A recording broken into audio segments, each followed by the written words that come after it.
बारामती लोकसभा मतदारसंघात यंदा पवार विरुद्ध पवार संघर्ष पाहायला मिळणार आहे। कारण बारामतीत सुप्रिया सुळेंविरोधात अजित पवारांच्या पत्नी सुनेत्रा पवार रिंगणात उतरणार असल्याचं बोललं जात आहे। त्यामुळे बारामतीमध्ये भावनेचा पूर आलाय।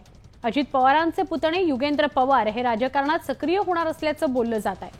बुधवारी सकाळी युगेंद्र पवार यांनी शरद पवार गटात सहभागी होण्याचे संकेतही दिले, ते सहभागी झाले। खासदार सुप्रिया सुळे यांच्या कार्याचं त्यांनी कौतुक सुद्धा केलं। दुसरीकडे सुप्रिया सुळे यांनीही युगेंद्र यांनी आपला प्रचार केल्यास आनंदच होईल अशी प्रतिक्रिया दिली। त्यामुळे लोकसभा निवडणुकीत अजित पवारांना एकाकी पाडण्याचा प्रयत्न असल्याचा आरोप राष्ट्रवादी काँग्रेसच्या नेत्यांनी केलाय।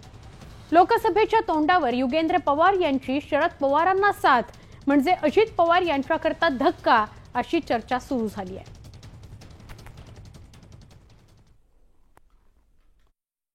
अजून उमेदवार ठरलेले नाहीयेत, त्याच्यामुळे ठरल्यावर आपण बोलू। ठरले तर तुम्ही जर ठरले तर बघू।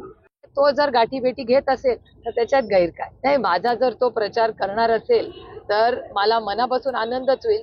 योगेंद्र पवार शेवटी अजितदादांच्या घरातले आहेत, त्यांच्या येण्याने काही फरक पडणार नाही। बारामती लोकसभा आम्ही त्या ताकदीने जिंकणार।